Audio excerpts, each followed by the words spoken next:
Hey guys, I hope that you guys are doing amazing wherever you are in the world. My name is Shikha as always, and I'm so grateful that you guys are listening, subscribing, commenting. I appreciate the support, and if you're interested in supporting me further, you can do that by going to my Patreon link or Ko-fi link. They're both in the description below. In this video, I want to speak to you guys about something that I've spoken about previously in a previous video, which was entitled something like INFJs are mean to the people they like. And nice to people we don't somehow, which is so silly. But I want to expand on it a little bit and show you guys a different perspective on it that I really got insight upon a few days ago.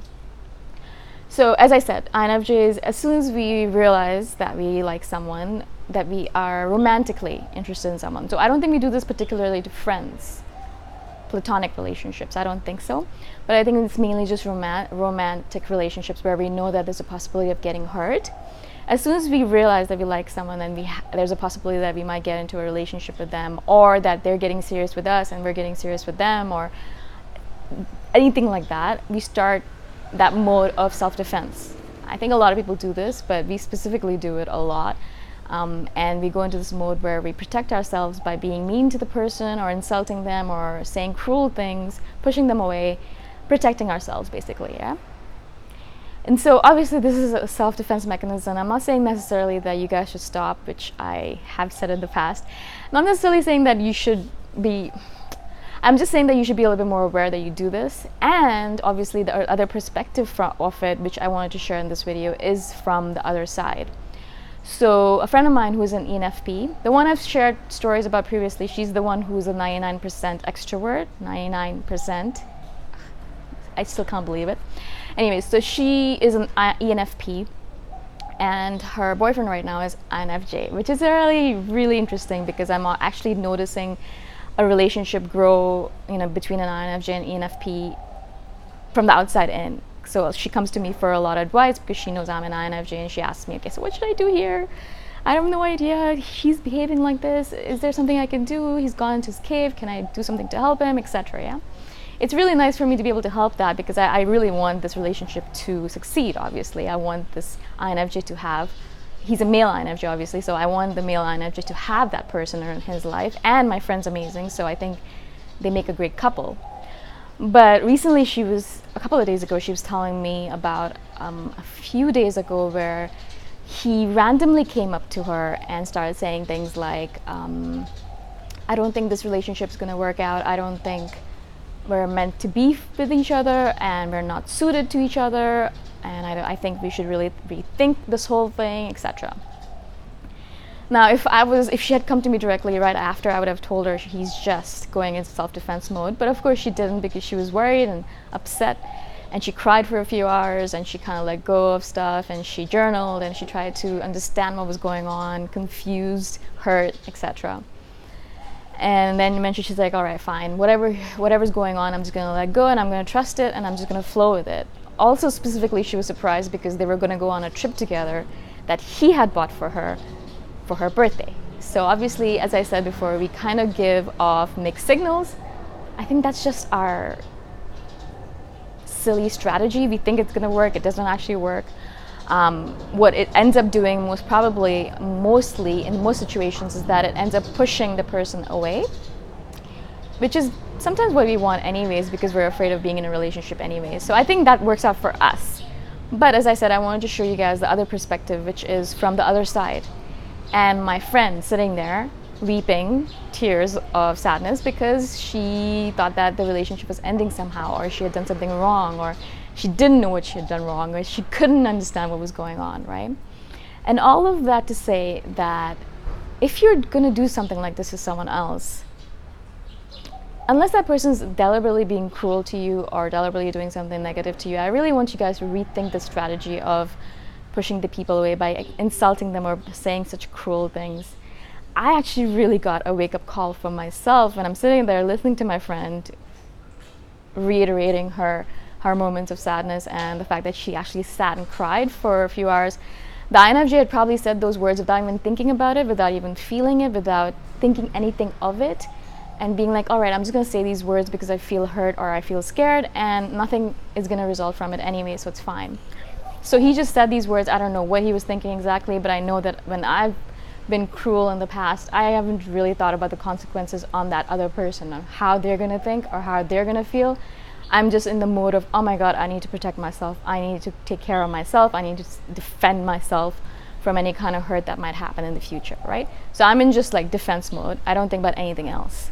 What I'm trying to tell you guys, obviously, in this video is use that empathy a little bit of yourself, your skill of empathy, or your highly sensitive skills, or whatever the skill that you have, that I know you guys have. If you're an INFJ, you're listening, you do have those skills, and realize that it's not only just about you. There is another person on the other side, and they're a real human being. They're not just an automaton or a robot or someone that you can just play around with, someone that you can say cruel things to without having any consequences on the other side. Now, first of all, of course, if you're trying to break up the relationship, then good for you. You probably will succeed, because saying things like that, if my friend wasn't mature enough to take it in the right spirit, that relationship would have failed, and he would have been alone again and again and again. And a lot of INFJs message me saying, why am I alone? I'm like, well, there's a bunch of reasons, but one of the main reasons is that you keep on pushing away the people that love you and care about you by saying cruel things or doing mean things or insulting them. So how is that going to work out in the future? How do you think that's going to play out?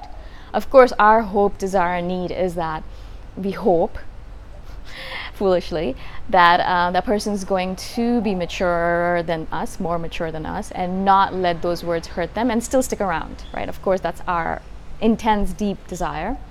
We won't say it out loud, obviously, but we want that person to not take what we've said in the way that we've said it, and we just want them to ignore it and let the relationship roll onwards, forwards, whatever you want to call it.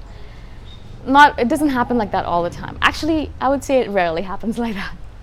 As I said, my friend's obviously mature enough to deal with it in the proper way, but a lot of times what happens is that we do end up being the fulfillers of these self-fulfilling prophecies. We are afraid, and we go into defense mode, self-defense mode, and we push the person away. And yes, they end up being pushed away, and we end up being alone, right? And then you guys message me saying, I haven't been in a relationship in ages. What's wrong with me? Why do people not understand? And I'm like, well, this is probably one of the biggest reasons why most INFJs are alone, is because we do these silly things in relationships that are completely avoidable. So basically, the idea behind this video and behind my advice for you guys is that what we try to do, or I'm not saying that this is perfect or we're going to be able to succeed at it, but my idea is whenever we do get into this mode where we're feeling the fear, where we're feeling like, oh my God, I think this relationship might be more serious than I imagined, and I have this desire to push this person away.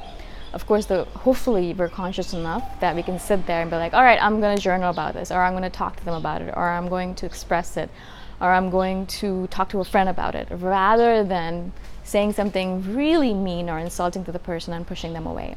Now, of course, that's like my ardent desire that all of us INFJs can actually do that, become conscious enough to be able to do that. I don't know if I am even there yet. I haven't been in a relationship long enough or for a long time to even put that into practice.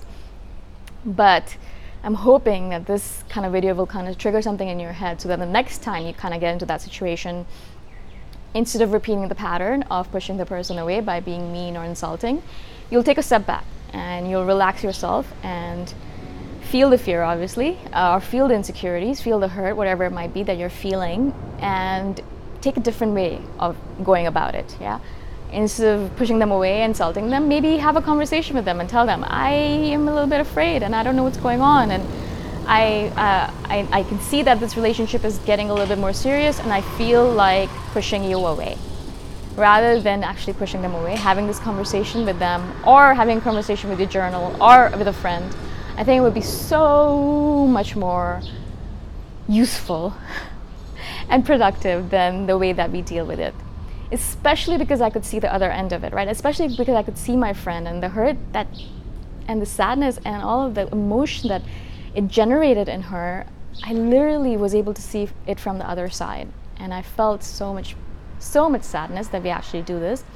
And she actually told me, this is a very unhealthy way of dealing with things. And I was like, yes, I know. And I'm not saying that we're We can be mature in many other ways, but we are very immature when it comes to relationships. And of course, I'm doing this video, so hopefully you guys in the future are a little bit more aware. And I myself, I think this is more a message for myself.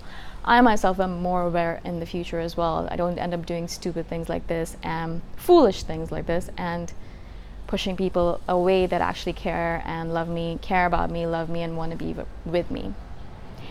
I hope this makes sense. I hope that I was able to explain myself to you guys. Of course, if you have any questions about this, comment below and I'll do a expansive video on it or a further video on it. And of course, if you guys want to support me further, you can do that by going to my Patreon site or my Ko-fi link. The links are in the description below. I shall see you guys in the next one. Bye for now.